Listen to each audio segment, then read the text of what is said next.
Summertime in New York, up in the countryside, and I'm here, and it's ready for Power Shift Your Week, presented by T-Mobile for Business. My friends and family over at T-Mobile for Business, who truly have way before this whole thing went down, and been making an effort and to give the resources to small businesses and help them become big businesses. And so I really want to thank them for being part of Power Shift Your Week. I do this every Monday at 1 o'clock, and then I want to, make sure that I give you some motivational information, some stats and facts, and talk to some people who can inspire me as well as inspire you, and hopefully make your week a little bit better and a little bit more powerful, so you can create those power shifts in your life. Lord knows we all need it. We all need it when it's regular outside, so we definitely all need it when there's so many things going on, and we have to find the ways to see the opportunity in those things and use it to our best advantage so we can help ourselves and then help others. So, I try to cut this up in segments, and the first segment, because I would really want to keep up to pace with everybody, and the first segment is Did You Know? Now, check this out. According to a report analyzed by Fortune, since 1997, the number of businesses started by black women skyrocketed 322%, making black women the fastest growing group of entrepreneurs. Now, how many people find that fascinating?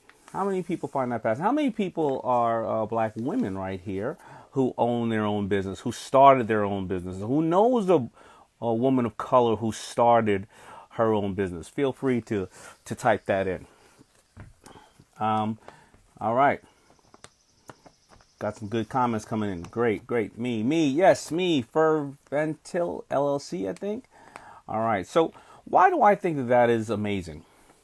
And let's think about it, because I really, there's no secret. I call myself self-proclaimed mama's boy. Why? Because I had a very strong, and still have a very strong and knowledgeable and very smart African-American mother who raised me, who is always behind me and was the one to teach me to sew, to tell me, help me with my van business at first, and give me the knowledge. She never gave me the money until, because she didn't have any, until I came home that day with $300,000 in orders. And she said, well, if all the banks are going to turn you down, well, because you have that money, I'm going to risk our home. And she was absolutely amazing for that.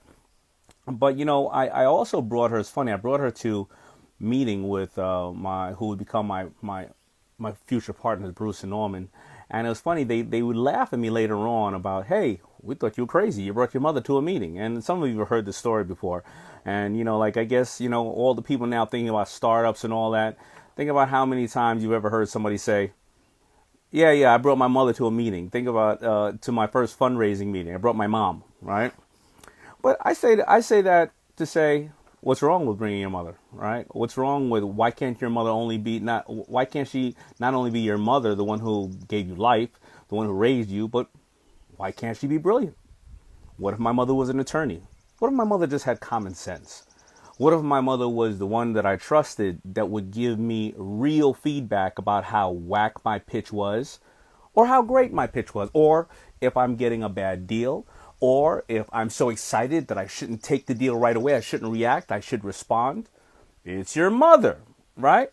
So I say all that to say that I can see why women of color have grown so quickly in business for various reasons. They have to deal with a lot. But I always say not only women of color, but women, period.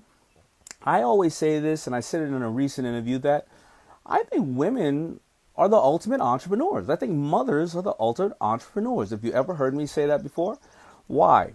Why did I say? And taking nothing away from the great dads watching and the great dads out there. I know, listen, men and dads are absolutely important and amazing.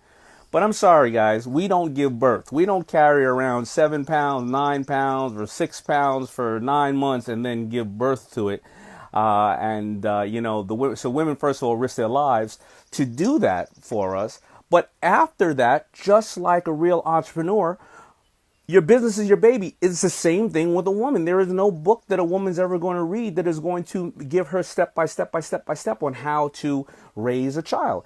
Women figure it out. So that's why I think that that is a very important point to recognize that the women of color in this country have, really surpassed expectations in opening their own small businesses. And a lot of times you want to think that businesses need to be huge businesses to be successful, but out of the 30 million small businesses, small businesses in this country, 21 or I think 22 million of them are single people businesses. A plumber, a hairdresser, a masseuse, a baker. So it really attributes to a large number of businesses. So think about that. Because remember, when I give you these stats and these points and these did you know is, well, how can that apply to you? Are you thinking about opening a small business? Do you currently have a small business? And today is easier to open a small business than ever before. We have things like social media. We have, if you look at crowdfunding platforms, I believe on the crowdfunding platforms that women and minorities and certain segments, when you go out to traditional crowdfunding, which or startups, which it's mainly in Boston and New York and California, the number of companies invested in have been somewhere under 8%, meaning minorities, females, and everybody included. But on crowdfunding platforms, I believe women have created probably about 30 or raised probably about 40% of the amount of money. What does that mean? Technology is taking the face out of some of these things and democratizing it. And how can you use that to your best advantage? So as I'm talking about this now, if you have a black-owned company or a minority or female-owned company that you know about, put it in there. Go out there and support them. If you are a small business anyway, also put it in my comments. We're going to support you. I want people to know about who you are, And if you're thinking about starting a business now, there's no greater time than to start a business in this day and age. I know there's a lot of crazy stuff going on in the world, but there's always going to be crazy stuff going on out in the world. So make sure you try to support small businesses. And you can always go to the link that I posted something, I think, last week where I asked everybody if they knew a female-owned small business of color that you could support them. All right. So those are the things that I really wanted you to take away from the Did You Know segment, because I wanted to make sure that, you really empower yourself. You keep that knowledge. If you're somebody who says, wow, I didn't know that because I was always afraid to start on my own. Now you're a little more powerful. And maybe you're going to be in front of the water cooler at the dinner table tomorrow night, and you're going to bring that back up to somebody else, and you're going to find other ways to work with people that you respect. Now, number two, my segment number two. This is my favorite part right here because I think music always motivates us. So my motivation mix of today is going to be from another black female. Do you notice a theme going on here? And it is one of my the best artists that I have loved for so many years. I'm going to ask anybody if you really know who she is, because before I get to who she was as this big artist, I really loved her as Penny. See if you know her name, Penny. She was on a TV show and her name was Penny. Let's see who knows that artist. That's my motivation mix artist. And you'll know why I understand and why I love Penny. Come on, let's see. I know it takes you a while. Out there. Am I showing my age? There you go. Yes for You, youth nonprofit. 1.2. Everybody gets it after that. All right, there you go. Penny. Well, Janet Jackson, a.k.a. Miss Jackson, if you're nasty. She was also, what was another show she was on? She was Penny on Good Times, but she was another name on another show. Was it, was it Different Strokes? Was it? Come on, who else? You guys gotta help me with this one, because I am showing my age, but she's been so many phases during her life. She was not, what was it? Different Strokes. Yes. What was her name on Different Strokes? Can you tell me, Gia? What was her name? Was it Tootie? Oh yeah, I remember her in Poetic Justice too. Absolutely. So, all right, so let's get back to it. Why do I love Janet so much? She's been through my life and many of our lives too, so many times. Actually, I was talking to somebody else the other day. The woman was about 22 years old. She never heard of Janet Jackson. I don't know how that can happen. But, first of all, her as Penny on Good Times. And then I think it was, like you said, Tootie. And then I was just falling in love with her when I was, falling in love in general when she made all those beautiful songs when, I was about 19, 20 years old. I remember the first time I ever rented a car, and I'll tell you why this is so inspirational to me, because I rented a car. I just got FUBU. I just started FUBU. It was 19, whenever the year That's the Way Love Goes came out, and I went down to Atlanta and I rented a Diamante, and I don't know if that's a good car or not, but back then it was like renting a Mercedes Benz to me because I saved up all the money I could. And it was the first time I walked outside with my FUBU shirts on, and people say, "Hey, what is that?" And I was like, "That's my brand called FUBU." And I remember driving down those winding roads, hearing the music, "That's the Way Love Goes." And then the visual of that video with her and Jennifer Lopez and everybody would just always remind me of that time when I was driving down that winding road, just thinking about being able to touch the stars, because I had a couple of shirts in the back of my car. And it was just a special time. But more importantly, Janet came out just like her brother. They've always been about empowerment. And what the motivational mix is today is the song Rhythm Nation by Janet Jackson.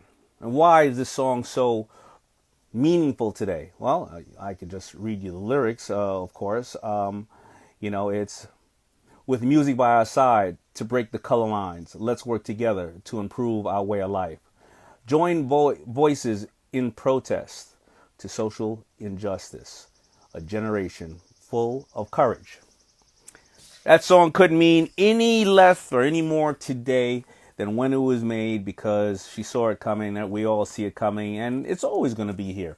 There's always going to be challenges out there, but entrepreneurs, small business owners, the bloodline of this country, we take on challenges. That's what we do.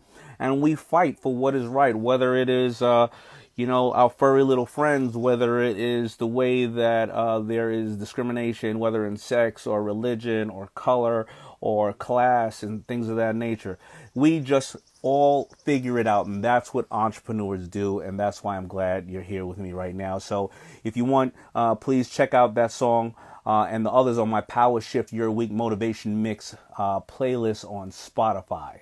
All right, so now I want to go to the T-Mobile for Business Fan Q&A with my man, the Cut Buddy.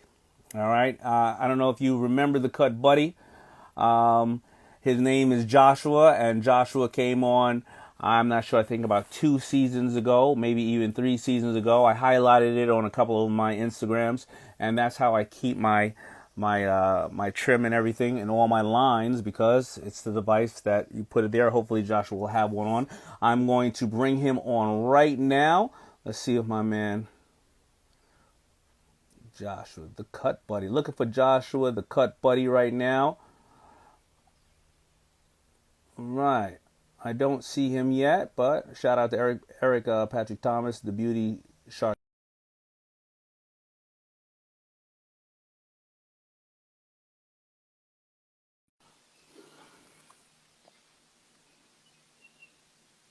Waiting for Joshua, the Cut Buddy. I hope everybody's safe. I hope everybody's ready for the week. Hope everybody's ready to power shift your week. See all the trees behind me? It's a beautiful time up in New York. Mosquitoes will tear you up, though. A beautiful time in New York. Come on, Joshua. Trying to bring in. All right, I'm going to try him again.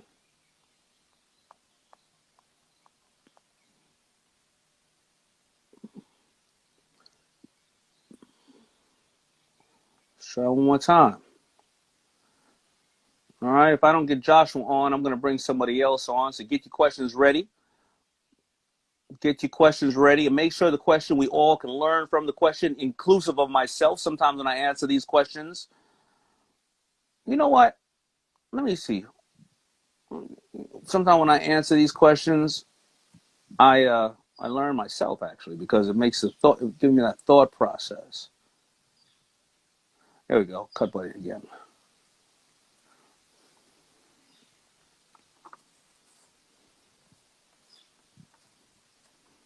Connecting, and boom. Yo, Daymond. What's up, man? How you doing? All right, man. I'm actually out here on my truffle farm. You moved to Carolinas on your truffle farm, right? Yeah, I'm out here in the middle of the woods. It's important that you said support family businesses. They're out here. I have this great company called Harpo's. It's a family business. They're after having lunch right now, and they're grading and clearing my land. Black-owned business, generations of renovations and construction and clearing land. So it's just beautiful. So you see a family. Just wave to Daymond. This is Daymond from Shark Tank. Yeah. All right. Yeah. So Harpo's is that? Did they name it after the color purple? Harpo's is what? Did they name Harpo's after the color purple, or was that already their family name? Well, our family name was Harper, and when we went to establish our business name, all the Harpers were taken. So, I was in the military, did 24 years, retired, and guys in the military call me Harpo, I guess short for Harper, and I just went with Harpo's. Well, first of all, thank you for your service. 24 years of giving this great country of ours, and risking everything. So thank you so much for your service. And then now you're getting together with Joshua, you guys. So I don't want to confuse everybody right now. Let me explain the story here. You come on, you come on the Shark Tank. You got the cut, buddy. You probably don't have one on you, right? Because I know I just hit you up and you were kind of out there working. No, so yeah, I came on a Shark Tank. It was an idea that I had when I was 13 years old. My dad was cutting my hair, and I was like, he was giving me the worst buzz cuts, and he didn't want me to go to the barber because he didn't want to spend the money. My dad's cheap. So I started saying, let me try and cut my own hair. And I'd try and cut my own hair, and I'd mess it up. My head would look like a cheetah, bald spots all over. So I realized from my creative mind that if I can cut up some shapes and some stencils and put it against my hair, I can help myself edge myself up perfectly and without any mistakes. So it saved me a lot of money and a lot of headache. And, I didn't really think I had an idea. And it wasn't until my wife really pushed me to actually file for a patent, and I protected my idea, and then it was history after that, Yeah, so you come on and you were selling a massive amount. I know there was a lot of bootlegging going. I think we tried to help you with the bootleggers, taking them off there. But then you went out, and I'm the licensing king. But you go out and you find Andis, the ones who make all the trimmers, and really another great family-owned business. I think they've been around, I don't know, 80 years or maybe 120 or something crazy like that. 100 years, yep. 100 years. So another family-owned business. You guys, we all get together.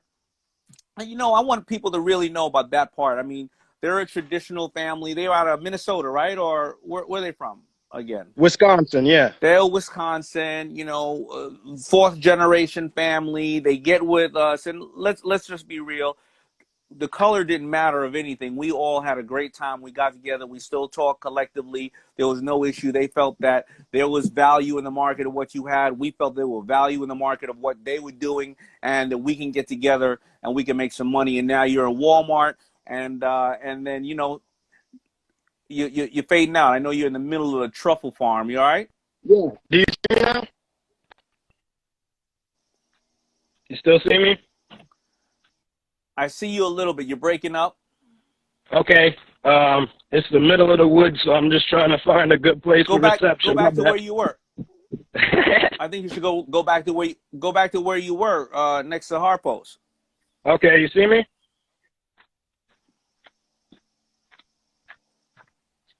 You're getting better. You're getting better. All right. You're getting better. All right. You're not totally there, but you're decent. But I'm just gonna finish that off.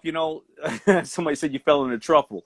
So, all right, stay right there. Okay. All right, right there.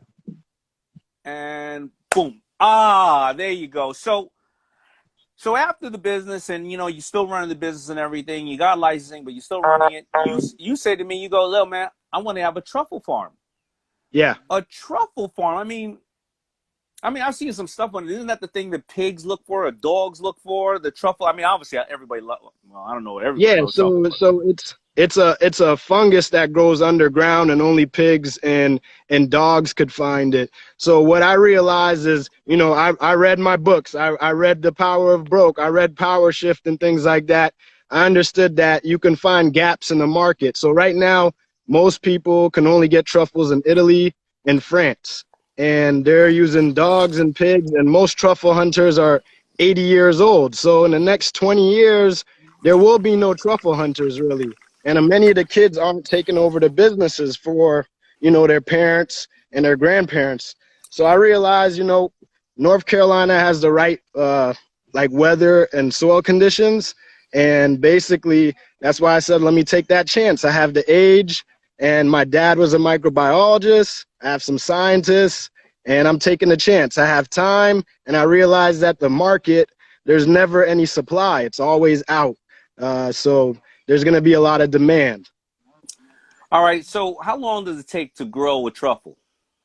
So it depends on the type of truffle. You're looking at 3 to 5 years for your first yield, but after that, it grows every year. So you basically have to make them grow on the roots of trees over 3 to 5 years. Sometimes it takes 10, sometimes it never happens. So some people lose all of their whole investment with something that they don't even know because they can't see because it's underground. Yeah, so I think that's powerful to say, and I'm going to give you the good and the bad about that, about what you said. And the bad is never bad. It's just that, sometimes people are not on the wavelengths of what you're doing, and there's so many people here watching right now who've been trying in a business for a while, and they just, they haven't gotten into their groove, or nobody believed in them, or they wanted to start a business and nobody believed in them. But that's really fantastic how you really broke it down. You studied globally where they come from, the age of the current competitors, the shortage in the market, the advantage in the market, where you can do it right here. You said your dad was a microbiologist? Yeah, he was a plant pathologist and microbiologist. He taught at Cornell for many years and stuff. And he has a background. Yeah, so you're utilizing your resources. You're taking inventory of your current resources, right? So this is absolutely amazing. A lot of people, every success is taking 15 years. They may turn around, and blink their eye, and in 15 years you have this massive business because you maybe you hit that oil well. On the flip side, when we were talking, and you never told me all of that, you were just like, yeah, buddy's doing great, man. We love everything going. I'm gonna go start a truffle farm. I was like, what did he just say? And like you gotta think about the other side of the table when somebody's like, so all's good. By the way, I'm gonna start a truffle farm, and I've had a lot of entrepreneurs who, and this is what I did too earlier in my career. We did too much, but it sounds like you were just moving from this one, and this one was helping funding this one, and you're doing two things that don't compete with each other, and you can still operate both things. Correct. Yeah. So right now, with the licensing agreement that we got together with Andis, we're collecting checks every quarter. So that's basically money that is able to, I could pocket and bank and just save to start another investment. I'm all about the money risk side. Like, I don't want to spend money and get debt and stuff like that. I rather use one avenue to fund another avenue safely. What would you say to entrepreneurs right now who are going through a tough time because maybe their business had been shut down for 3 months or slowed down for 3 months, or they were already, even though the business was going well, they said to themselves, man, I was doing this for 6-7 years. I thought I finally got to the point where I'm okay, and then all of a sudden, look what happens. I'm back to ground zero. What would you say, or what have you been talking to? I know you talk to a lot of other fellow entrepreneurs as well. Yeah, so that's a great point. I've watched a lot of people actually lose their businesses recently, and it's because they've sat there and thought that they lost and they just gave up and sat on their hands. But I've also watched businesses quadruple their profits and their sales because they've gotten more innovative about the way they do things. So restaurants now offering delivery, or now offering delivery and subscription models. I'm watching a lot of subscription models of my friends blow up because a lot of people are at home ordering a lot of products right now. They're just not going to the store. So it's the money is still there. There's still the same amount of money going around. It's just that you have to be more innovative and scrappy about the way that you go about getting money now. Yeah, exactly. And I think that I can elaborate on that. People are still consuming. They're still eating 3 times a day, or maybe even now 9 times a day, right? They're still, Correct. absorbing content. They're still wearing clothes or getting rid of clothes. Somebody else's junk is another person's treasure, right? They're still buying real estate or selling real estate. They're either downsizing because the market is challenging, or they are increasing because they are working at home and now they're rolling their office into their home, so they need a bigger one. So I think that you come up with a really, really valid point. Also, people out there looking to raise capital, you used to have to fly, to 10 different cities in a month to meet with all your investors. You can meet them all on Zoom right now and just keep knocking them down, right? So I think that what you're Exactly. saying is critical. Yeah, exactly like you said. My brother actually is being recruited as a kicker for football on D1, and we never thought that this would happen, so it messed up a lot of his visits to colleges. But he's taking more visits and meetings now that he can do them on Zoom with coaches than he would have been able to flying all over the place, and my dad spending thousands of dollars. So it's just about, just shifting the way you do certain things so that it works out. No, I absolutely agree. I absolutely agree with you. So, all right. So right now, because I'm going to close it up, I want people to hopefully have learned a lot from you. Where is Cut Buddy right now? What do you see the vision for Cut Buddy going? And where is it going right now? So right now, now that thankfully this crisis has helped us, our sales have gone up by 8 times because everyone's cutting their hair at home. It's allowed us to have a little bit more capital to start to expand and think about hair brushes, razors, innovative clippers, nail clippers, just the fries with that option, so that when you come to our website, you're not buying the Cut Buddy and it's lasting for 10 years and then I only have a buyer one time. Now we can offer more menu items that are a good affordable price, that they can buy a Cut Buddy and then buy some hair shaping pencils or a clipper, and we can, keep that customer cycle as a lifetime customer.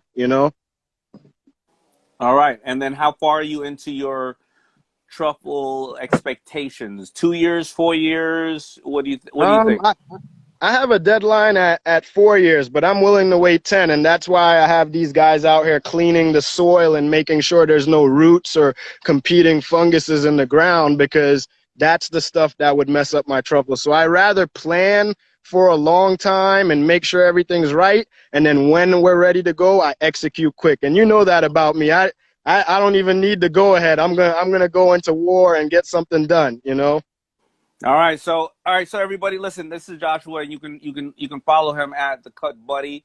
Josh, do you have a personal Instagram as well, or because I know the Cut Buddy is your business one, Yeah, or your you can farm? follow me Because at that. Yeah, there's Joshua Esnard, there's the Cut Buddy, and there's Truffletopia, which is the truffle business, because we're importing truffles in the meantime so that we can learn the ropes of marketing truffles, so that when the truffles do come out, we already have that clientele base. So any of those accounts, hit me up. If you have any questions, I'm always here.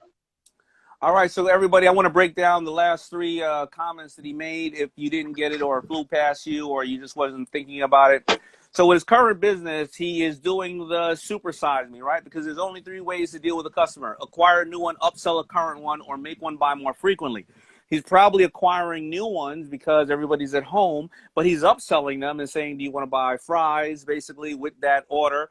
And they're probably going to buy more frequently, because if they end up buying some kind of talc or anything else, they're going to use more of it and have to buy it more frequently. As for his other business, he's in it for the long haul and for the long run. So he's making sure that, he keeps his costs down as low as possible, but he lets the other business fund this cost. And the third one I think is really, really important. He said that he's importing truffle so he can learn the truffle business a little bit better. You know, I know a guy who used to have probably about 25 stores, sneaker stores in New York City, and they were some of the key sneaker stores. And I said to him, why do you have, like, how come they're so great? And he said, because he used to go to Foot Locker and Foot Action, and he used to take a job in the stock room so that he can Hmm. go in the stock room and see how many pieces were moving, what sizes, what this and that, so that when he first opened up his store, he knew what to buy of what quantity and what sizes against this. He didn't buy many sizes of 8s, but he knew 10.5 was a good seller. He knew the colors. So he went in and he was able to reduce his outlay in the opening of the business, and that's exactly what Joshua is doing. So please do me a favor, follow all of his Instagrams. Do me a favor, Joshua.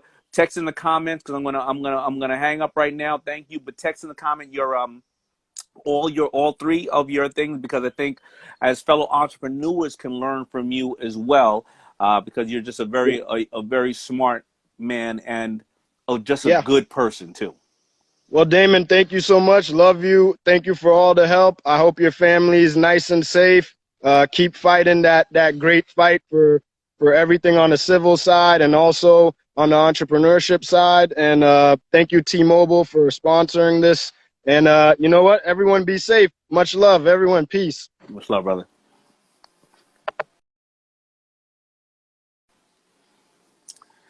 There you go, an absolutely amazing entrepreneur that many of you are just the same. You're gonna figure it out. And thank you so much for T-Mobile for presenting T-Mobile for business, because we learn from people like that, and I'm learning from him. You know, I generally go back and look over these notes of what was said over that and say, how am I applying it to my own business? All right, so the last challenge of the week this is extremely important for everybody.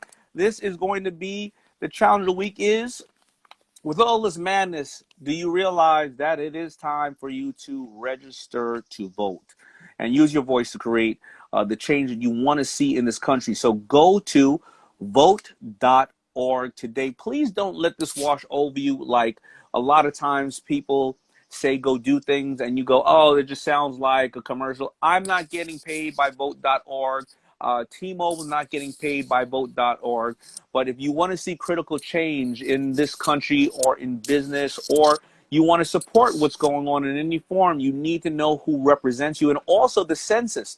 The census is extremely, extremely important, because you can't get the tax money and the right teachers and the right things to fix the roads in your town or your city unless you fill out the census. And the census only comes around very few times. So you make sure you fill out the census, but make sure you go to your you go and vote. And you know, why did I choose this channel? Because people had to protest to make it possible for somebody like me to be able to vote.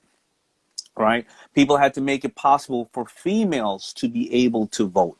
And we are here. We are not doing our forefathers and foremothers any kind of justice if we don't take advantage of the values and the things that they fought for us for. So you have to go out and vote and let your voices be heard. And don't think, well, there's somebody else there that's going to do it for me, or this doesn't matter. It really does matter. And I want to make sure that all of you please go out there and vote and understand who represents you, who represents small businesses, you know, who represents females, who represents people of color, who represents people of all genders and all religions, who represents what you believe in. I'm not here to tell you what you should or should not believe in, but please, you know the representatives out there that are on the ballots, or maybe if you don't know, go register to vote so you can find out who they are, because then you have no right to complain when things are not going the way that you like it if you didn't cast your vote. All right. So that's it, guys. Thank you for tuning in to Power Shift Your Week, with myself, Daymond John, presented by T-Mobile for Business. And I hope today's fact and challenge push you to achieve success this week, however you may define success. Use the hashtag Power Shift Your Week and tag me at thesharkdaymond to let me know your thoughts. I'm going to also, in my next Power Talk, I'm going to be bringing on Jasmine Starr and Kyron Gibson tomorrow for my Power Talks at 1 o'clock. Make sure you tune in and get some new insights. And you can also go to get some good resources at tmobile.com/business. T-Mobile.com/business. Think about all the resources. Listen, I'm doing a bunch of these with T-Mobile. Think about if you had 8 of these things in there, and think about all the other resources they're giving you. It's there. Don't ever say that you can't find information, or you're getting charged too much. This is all free. Right? This is free. We put this together so you can learn. So I really wish you all the best. Remember, you can also hit me at daymondjohn.com with some of your questions, your concerns, even some really great, cool ideas you may have on ways that we can work together, other businesses. Right now, please feel free to put in your business in there, because I have a lot of CEOs, a lot of CMOs, a lot of people, who are checking this out. So again, remember remember the first part, what I learned about the female women of color who have greatly increased their percentage of opening small businesses. And of course, I had to share with you my motivational mix and who I love to death, Penny, Janet Jackson, whatever her name is. Oh, by the way, I'm over here in my house of state, and look, I got a little sheet here. Look at the size of these bugs. It dropped right there. Anyway, just trying to work things out. That's what we do. And of course, I hope you enjoyed my conversation with Joshua from Cut Buddy. And your challenge this week, challenge yourself. Please go out and vote. I love you all. Please stay safe. I hope your families are safe. And, I hope I kicked off the week with a bang. Love you. Bye. If you want another awesome video in our Black Excellence series, check out the video right there next to me. I think you'll enjoy it. Continue to believe, and I'll see you there.